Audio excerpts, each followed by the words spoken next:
So once I found out that I was in a shipping war, I had to look at who was or what policy and who was in charge of the mechanism that created that shipping war.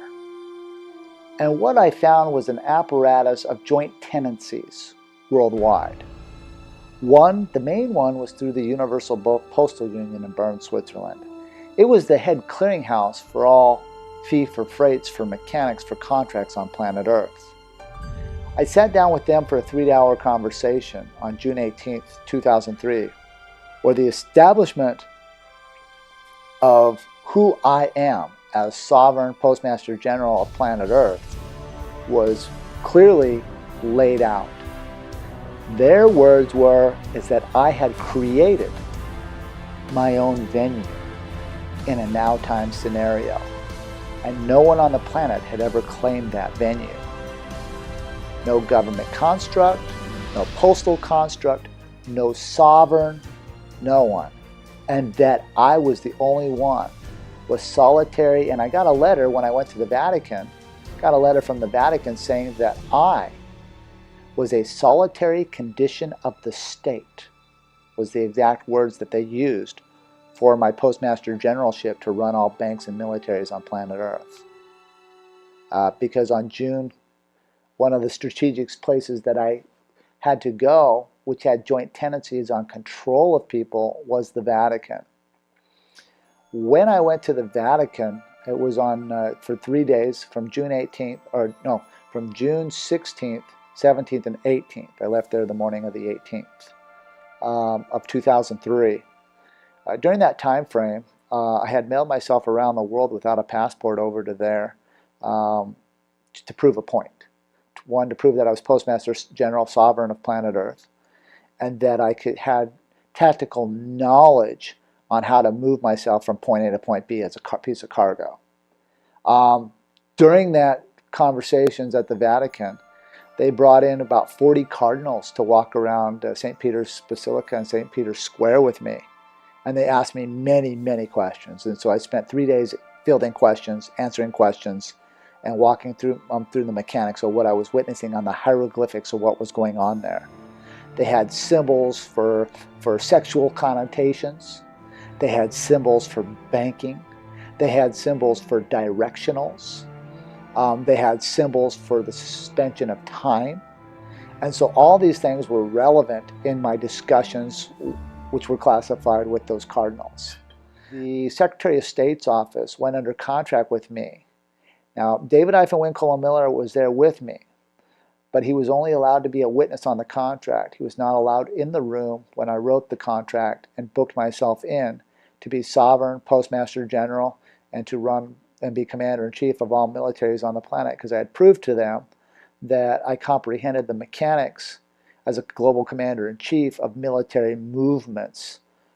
Just to even get to there, I had done some things. I don't, for purposes of this documentary, most of that is classified, so I can't get into that because I don't want to put that into the public sector and have other people trying it. That wouldn't be fair to the people that they would be giving directions to.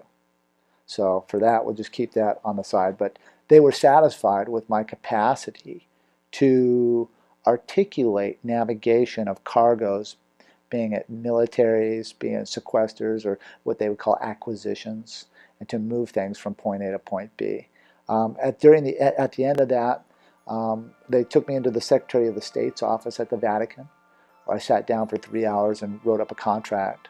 I autographed the contract, did a commercial book in with both hands, put all their stamps and certified seals on those contracts, autographed the stamps, autographed all their embossments and all their insignias and all this and that.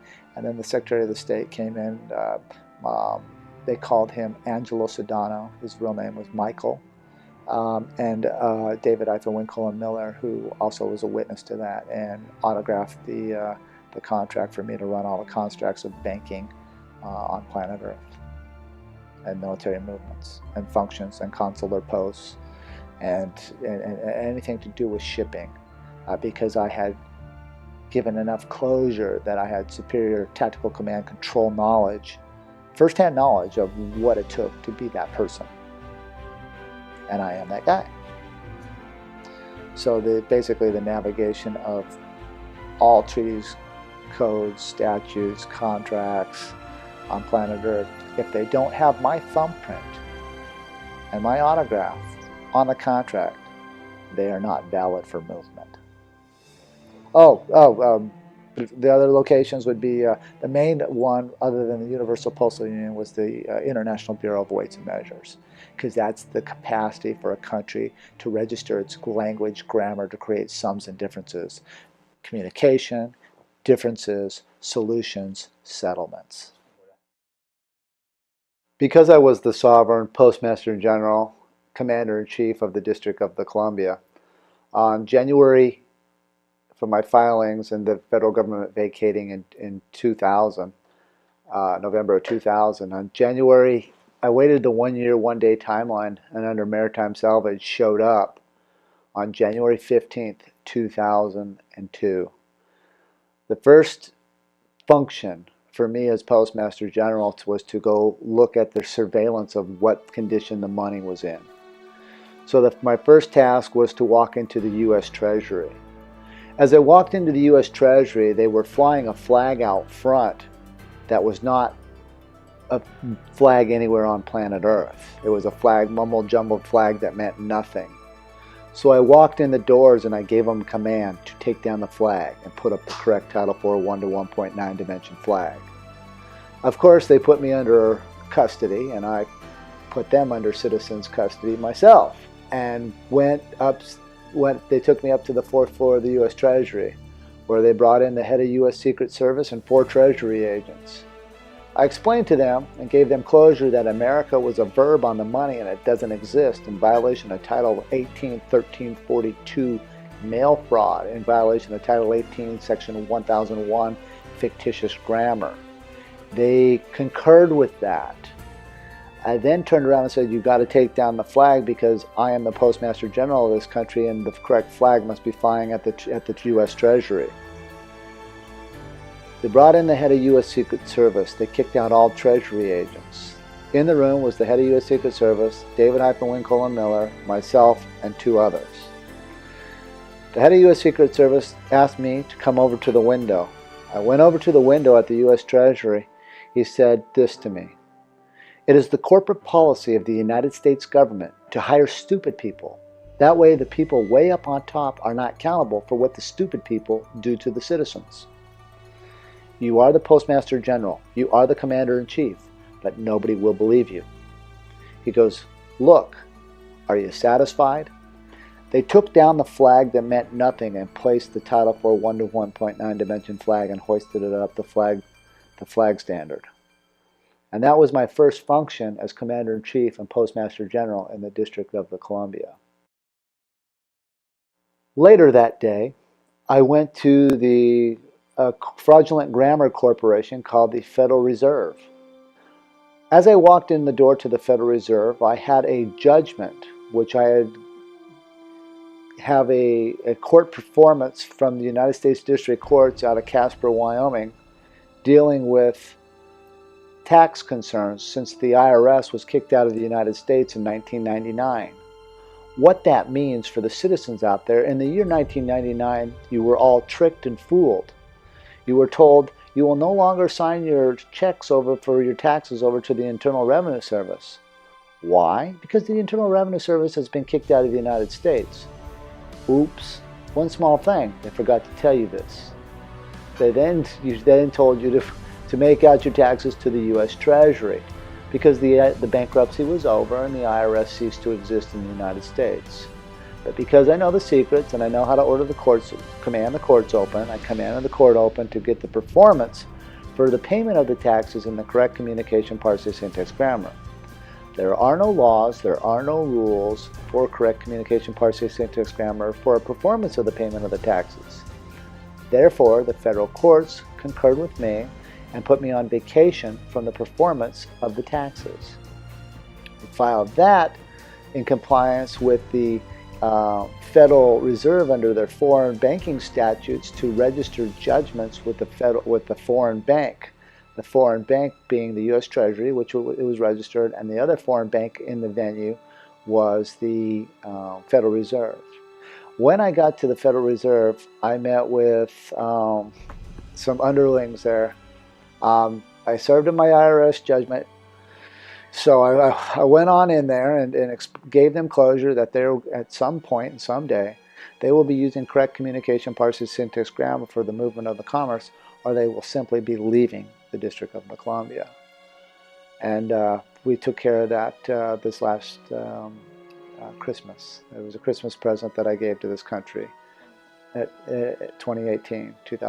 So I'm not going to give closure about that at this point, but hopefully it'll be in here. Anyway, sat down with, and they were very upset about it, but they sat there and they listened, and I walked out of there that day. And that was my function, my first two functions in the District of Columbia in 2002. I rewrote and disqualified the World Bank Charter, the International Monetary Fund, the International Monetary Fund Charter, and rewrote a 300-page contract for charter vessel called the Global-Banking-Constitution.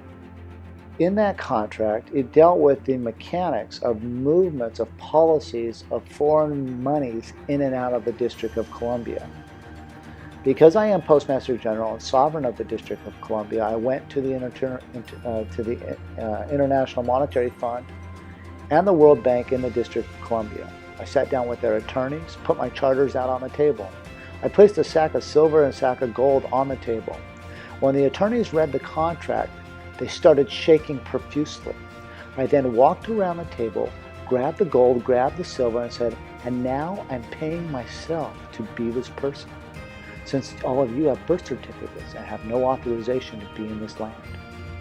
They immediately picked up the phone at both venues. I did it the same day. And they proceeded to call security to throw me out of the buildings. Strong-arming me and pushing me out of the buildings, I went very peaceably. But they were put on given closure, on notice, that they were no longer to be conducting business on that land. Within the same time frame in 2003, on February 20th, 2003, they were having a United States Postal Reform meeting where they claimed the supposed Postmaster General of the United States was scheduled to speak. They put this in front of the Senate Judiciary Committee where they had 8 senators there, C-SPAN. And so what I did is I sent a surveillance team in front of me to set up and put cameras and videotape me coming in and the causality of consequence of the actual Postmaster General being in the building. When I arrived in the building, I saw none of what I'm going to describe to you.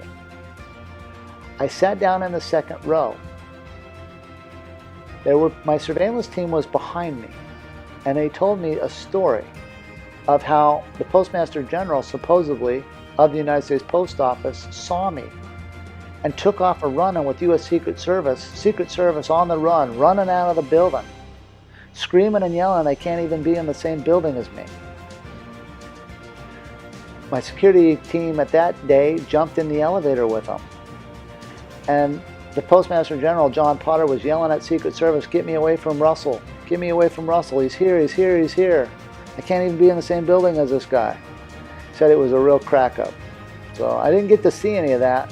But as that happened, David Winkle and Miller jumped up in front of the Senate Judicial Committee and charged them all with fraudulent grammar and charged them all with treason against we the people.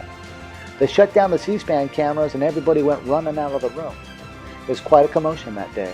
And that was at Hotel Washington, kitty corner in the U.S. Treasury off of Pennsylvania Avenue, right next to the White House, right behind the White House. My next function that year was the same day.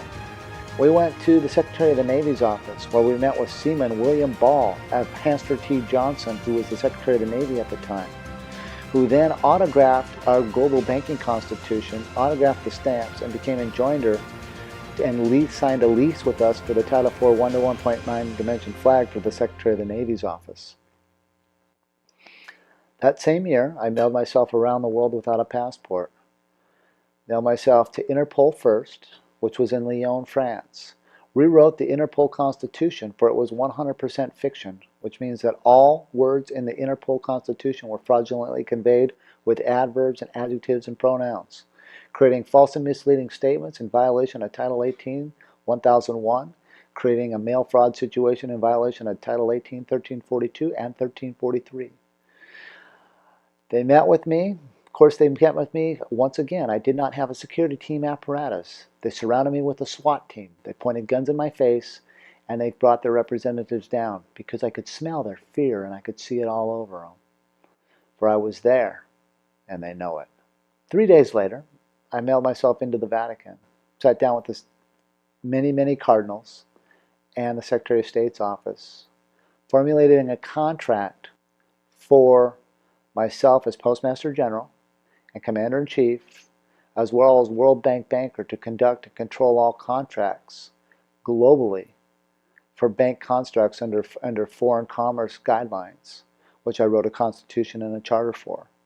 They joined with that constitution and charter and autographed the stamps with me, making me a solitary condition of the state for a now space banking, a now space tactical command control of all militaries on the planet. For all militaries, when you go into your military, you're not actually working for the Marines, the Navy, the Air Force, the Coast Guard, the Army. You first must go get your registration with the post office, for you are a postal warrior. When you get your registration with the post office, then you go into your branch of the military service. What does this tell you? It tells you when you get mustered out and charged out of the military, that if you did not go back to the post office and nullify your postal registration with the post office, you can then be brought back in, because under knowledge and negligence you lack the due diligence and education to vacate your usury with that service. So all military employees do not work for the Navy, they do not work for the Army, they do not certainly work for the Marines, they don't work for the Air Force or the Coast Guard, they work for the post office. Why is this? Because you are in a shipping war and you are fighting shipping battles. And I am the Commander-in-Chief of all of that. If you have any questions, please contact me. I will gladly give you the necessary closure to move your cargoes out of harm's way. Okay, in 1996 through 1999 to early 2000, I was working and corresponding and calling the Navy JAG office, dealing with the shipping lanes, because I was studying the shipping on planet Earth and the movement of Navy vessels and the mechanics behind that. And the Navy was asking me grammar questions simultaneously. So for every question that I would ask, they would ask a question about grammar. So it was very interesting. And later on down in my life in 2003, I saw the fruits of my education when I was educated in the Navy. So we'll get into that along to the short. But in the short run, they were asking me about what it took to make a prepositional phrase, what the verb of thinking was, what was the syntax of the first two prepositions, what location were they? They were a cause and a consequence, then the verb of thinking, and a possession authority after the verb. So they had questions about styles of syntax and now time scenarios in grammar. They had questions about flag etiquette, what I had done with the flag, me, David, and myself. So we were on the phone, or I was on the phone, probably twice a week for about 2.5 years real steady, just asking them questions, because I had the right to ask, because they were public servants. As public servants under a private corporation with the post office, I had the position and the function to ask the right questions, to learn about navigating foreign vessels in foreign waters, flag etiquette, how to check into port authorities, how to put ships under commission, those sort of mechanics. I learned a lot, tremendous amount, but I also got to teach a tremendous amount about grammar and syntax.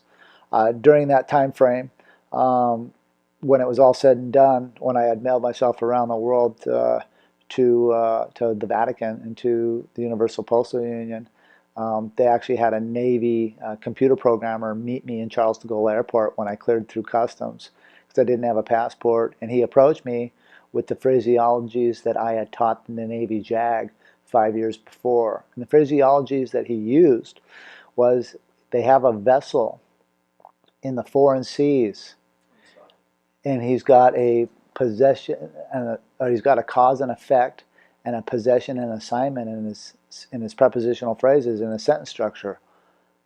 And they asked me, what is he missing?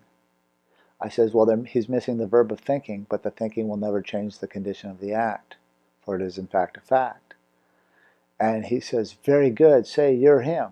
And then we went off and had a conversation over a couple drinks for a couple hours about some classified stuff.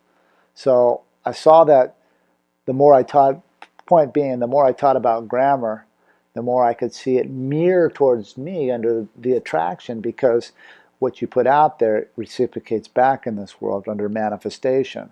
So I saw the hard work and the diligence with Commander Kaufman, and I seen it used in my benefit when I was in France. So, you know, it was an education. I learned about salvage and towing and service fees and docking fees and wharf fingers and all kinds of different maritime lingo, which made me a really fine judge. Oh yes, and when I saw the end of the third and final bankruptcy coming, and we got the flag registered in at the United Nations, and then we turned around and I filed for a position as Postmaster General and Postal-in-Inspector for the U.S. Postal Service in Washington, D.C. And I filed in solo by myself on those contracts with my number. And when they vacated the District of Columbia on the Florida Chads, the night of the Florida Chads, my contract was the only one because I had autographed the stamp and they vacated their time and space.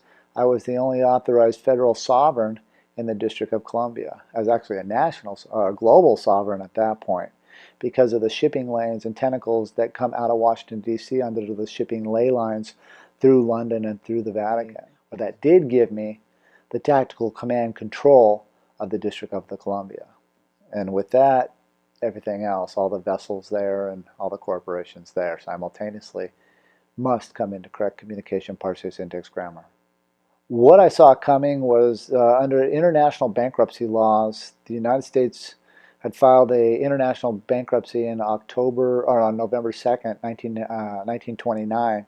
They gave 3-day notice before that on October 29th, 1929, 3-day notice that they were going to shut down the banks, and that's when they were forced into filing another international bankruptcy on November 2nd, 1999, or 29, sorry, which was the stock market crash, just a ruse. The benefactors of the stock market crash were the banking families around the globe. Yeah, and so that kicked off the third and final international bankruptcy, and they tried to switch it, and I'm sure they're going to try to put themselves back into bankruptcy, but it doesn't change the conditions of the fact and the performance of myself maintaining the continuance of the evidence on my number and my slip for Postmaster General. And the third and final international bankruptcy come to an end on September 17th, 1999. Okay. So the United States government it filed an international bankruptcy on November 2nd, 1929. Under the 70-year moratorium for international bankruptcy, it was coming to an end. But the rules and the regulations for the bankruptcy were the Constitution of the United States, and the trustee of that was the president. So I knew the federal government somehow was going to have to vacate the presidency of the United States and create some kind of scenario to fool the citizens of this country into believing something that is and was not. And that was the Florida Chads. Stand by. CNN right now is moving our earlier declaration of Florida back to the too close to call column. 25 very big electoral votes in the home state of the governor's brother, Jeb Bush, are hanging in the balance. They had everybody out there looking at the computer, looking on your television, sideshowing it, punching these and counting these little notches in these voting slips. And that's because the post office was shut down. They had no flag, they had no constitution, they just had a bunch of people sideshowing it with their television. They were closed. It's over. And I am the sovereign, I'm the Postmaster General, and I'm the one in charge of the District of Columbia, for the movement of mails, cargoes, vessels, monies, values, persons. In November and October of 2012, I was ordering the courts open in Washington, D.C. at the United States Court of Claims. The United States Court of Claims sent me an engraving embossment of a all-seeing eye in a pyramid. When we did the research, David Eifenwinkel and Miller and myself, on what that hieroglyphic meant, there was no value to it. What that means is we went down to the U.S. Post Office, we went to the United States Department of Engraving, and there was no cognition of the certified seal with an all-seeing eye into a pyramid for the United States government. They sent us to the Philadelphia U.S. Mint at the U.S. Mint and Treasury for the Department for the U.S. government, for the United States Treasury. We went there and spent 3 hours with the Department of Engraving. At the Department of Engraving, they said, this symbolism is for an inside Illuminati cult. We have no jurisdiction in its function, and even why it's on a contract for the United States judicial system. It's a code. So we took a mirror and looked at it backwards, and it told us to go to the Philadelphia Benjamin Franklin Post Office. On December 20th of 2012, David Eifenwinkel and Miller and myself, Russell-J. Colin Gould, walked into the Benjamin Franklin Post Office. Now, the museum was closed at the Benjamin Franklin Post Office, but we needed to get in there and read technical documents that were on display in the museum. So I gave the front desk my passport, told them I was Postmaster General. They ran it. I sat there for 30 minutes. At the end of 30 minutes, the lady said, "Can you come back in an hour and a half?" I said, "Sure." She says, "Yeah, the janitor has to open this up for you." I said, "Okay." So I came back in an hour and a half, and they opened up the Benjamin Franklin Postal Court Museum, or Postal Museum. And they opened up all the glass casing, and I was allowed to go into Benjamin Franklin's Postalineums, which is his private land survey books, because he was into the survey of the lands for the weights and measures for England and France simultaneously. So he was Postmaster General of Canada, and he was the Postmaster General of the colonies here in the United States. But before he was Postmaster General of the colonies in the United States, he was just a postmaster, surveying lands and setting up sea lanes, ships channels, so that people can engage in commerce for navigation of cargo from point A to point B, all the way down through the shipping from Canada through the northern, down into Pennsylvania. And in the book, his personal book, he borrowed 1.6 million francs on July 1st, 1775. Now, nothing becomes law for 1 year, 1 day, and there's a thing in banking called 3-day rescission, 3-day notice. So 1 year, 1 day, 3-day rescission is July 4th, 1776, the day of the slaves. This is the day they teach, the public judicial system teaches the citizens of our country that this is the day you were free. It was actually the mirror and opposite is the day that you became in slavery. However, the principles and the functions of the contracts people went into joinder with, because they didn't comprehend exactly where their usury tenants were, and they didn't set up their own ship's channels, and they adopted Benjamin Franklin's and the Founding Fathers' characteristics of their commerce wars, of their shipping lanes. The citizens didn't know anything about that. How could they? They were busy just trying to survive, eat, build homes, come to a new land. and fraudulently capture Native Americans. That was all done under ailing, and the reason why that is because the usury of Benjamin Franklin and the wars and the armies to capture the Native American people were all done under ailing, which means that the government was already under usury, under bankruptcy. Bankrupt people can't contract. So why are bankrupt white men capturing free sovereign natives? This is fiction. This is wrong, and this is fraudulent. And the natives are sovereign here. And sadly, they have not been told or taught how to be sovereign. They have it in their spiritual, cultural faiths, but they don't comprehend how the Wasuchi, the white man, has sprung the trap on them. And that's sad. So on December 21st, 2012, David-Winkle-Miller and myself, Russell-J. Gould, opened up the Benjamin Franklin Postal Court for the authorization of ships' channels through this land. And it's been up and running under 1 year, 1 day timeline on December 22nd, or actually 25th, 3-day rescission, 2013. It was a valid court for function here on this land. On December 21st, 2012, David-Winkle-Miller and myself, Russell-J. Gould, authorized and opened up the Benjamin Franklin Postal Court.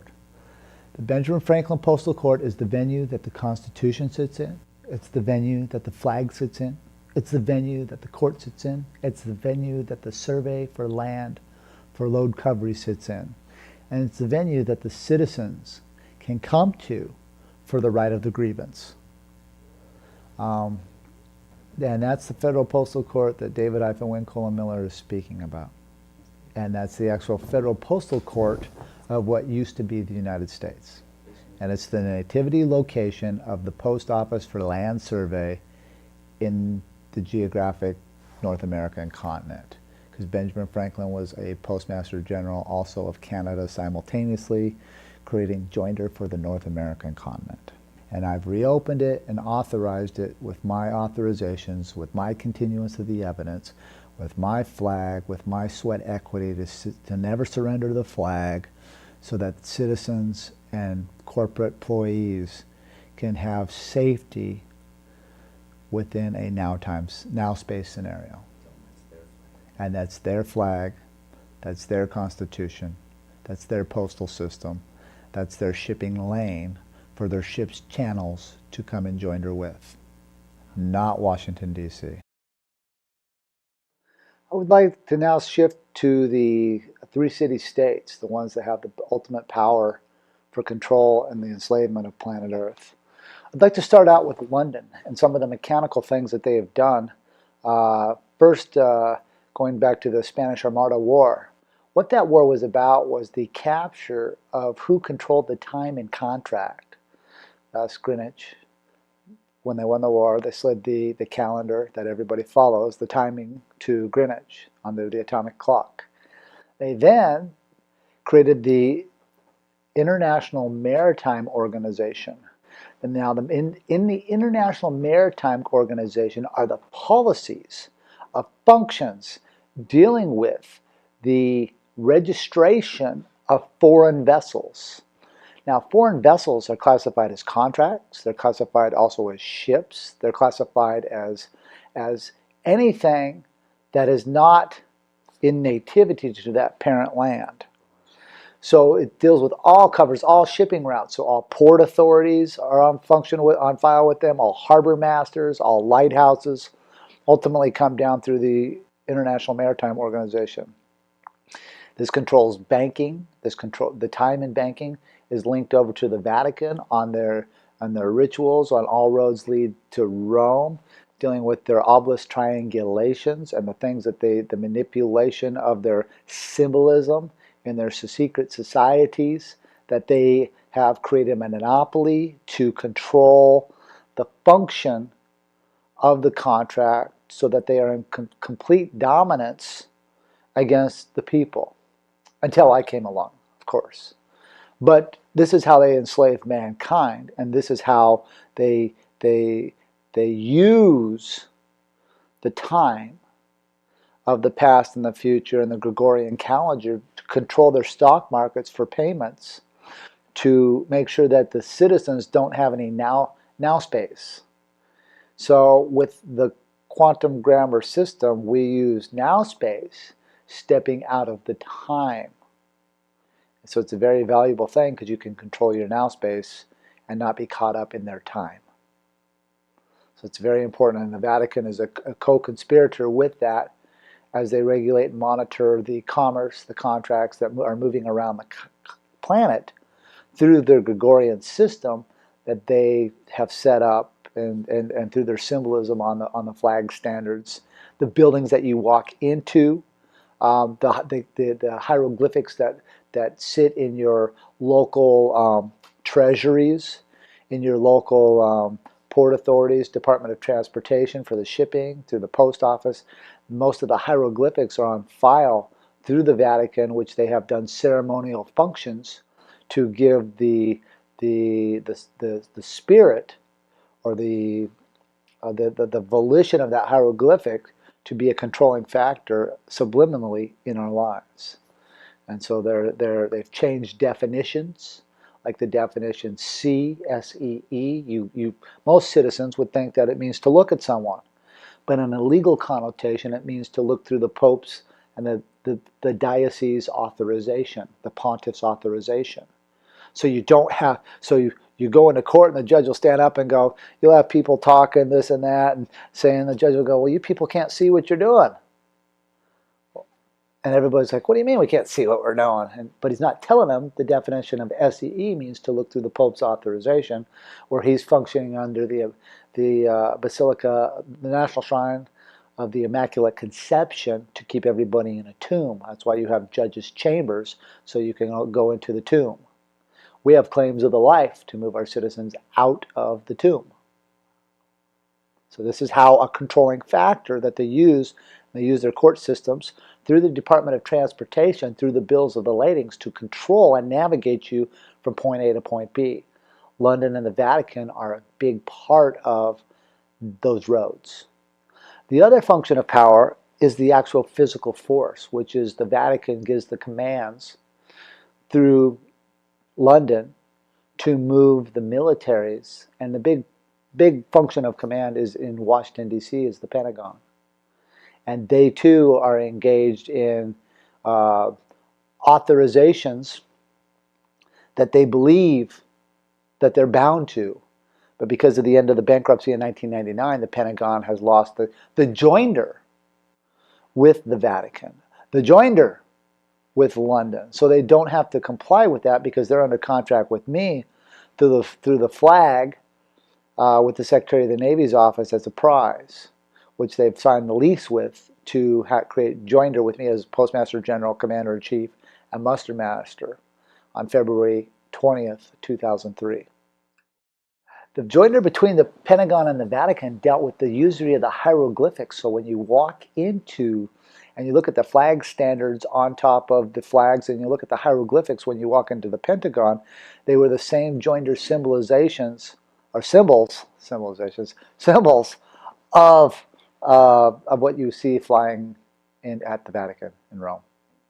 Okay, so when you look down at Rome, I am a keymaster at the Vatican. On June 16th, 2003, I became keymaster of the Vatican, and I also had in a tactical move on that, I had a key holder position. I had a female in there with me as well, so we were keymaster to key holder until she vacated and put me in open gate and closed gate scenario for keys, moving commerce and energy through the ley lines. So what that means is when you look at the Vatican and you look down at the Vatican, you'll see a symbol of what you see as a keyhole, but it's also the symbol of a womb, of a female's womb. You have the phalanx in the middle of that, which is the male sex organ for copulation. And so on specific dates, as this vessel Earth casts shadows between the sun and the moon, they do ceremonial things because it casts a direct line shadow through that phallus into the keyholes through the doors there at the Vatican, sort of similar to what you would see on the Raiders of the Lost Ark. And it goes right over the Pope's chair and splits two keyholes. Now the unique thing about the Vatican, as well as the U.S. Supreme Court, is the keyholes are on the inside to lock the people in. So when you go up to the doors, you can't see any keyholes. But when you go inside of it, they have it all locked in so that you can't get out of their illusion. So I've sat down with the cardinals, had a conversation on that. Also a very interesting thing on the compass rose and the different hieroglyphics that come into St. Peter's Basilica. They have their gargoyles with holding the sands of time in suspension of neutrality, because there is no time. At that point, they do away with the time. So they capture the time, so they stay in control of it. So these are symbolisms that I've sat down with the Angelo Sedano and the cardinals over there, had deep discussions with about. This is why I am the keymaster of the Vatican. And I capture the calendar, and there is no capacity for them to use their commerce against the citizens of this planet. And so this is why I'm putting this documentary out here, to give the citizens closure that there's a system in play that they can use and that they can function within and have freedom and autonomousness with. Yeah, that's it. But that's how they capture time with the Gregorian calendar is through their obelisk triangulations and what they're doing there on that function, the keyhole womb. So as you look down at the Vatican and you see the phalanx and the womb and the keyhole looking thing, you also see the same symbolism when you look straight down at the Pentagon, or the same esoteric symbolism when you look down at Greenwich for the timelines, because they're all in the same shipping lanes. So they're all under the same esoteric symbolism for shipping. So I went to those locations. I mailed myself in those locations, and how I did it at the Vatican is I mailed a contract in there, and I gave them a call on the phone at 2 in the morning for 45 days. For 45 days, they spoke to me in Italian. At the end of the 45th day, I told them that I'm getting on the plane tomorrow, and I will be there in 3 days. Their words to me were, "We'll see you when you get here." So when I got there, I went to the post office and filed my contract under 3-day notice. When I came out of the post office, there was a nun waiting for my partner David Eifenwinkle and Miller and myself, who told us she had been studying the quantum grammar for 5 years because we syntexed the Bible, proved it 100% fraud, and the Vatican was studying the correct parse syntax grammar on all Bibles on planet Earth. And she said, "I'm come here to give you guys carte blanche to go anywhere you want in the Vatican." So they gave us a tour, and we got to go wherever we wanted at the Vatican and meet the people and talk about the grammar and the hieroglyphics of what we were seeing and what we had created. So that was very, very, very interesting and very neat. So I just wanted to add that caveat in here. When you look down at the Pentagon, and you look down at the same shipping lanes, ley lines, inside the Pentagon sits a post office, U.S. Post Office. But that post office is closed, for there's no authorization for the Pentagon to ship anything out of the Pentagon. And the reason why that is because I filed a contract in with them as Postmaster General, and they wouldn't freight forward the bills of the lading. Since they won't freight forward my bills of the lading, and I am the Postmaster General, I had to close the location, which I did. So they're functioning right now in fraudulent means, and they know it. And they don't have the power to move soldiers, they don't have the power to move contracts, they don't have the power to do anything. They have the trickery of planet Earth because they haven't told anybody the truth, but they don't have correctness.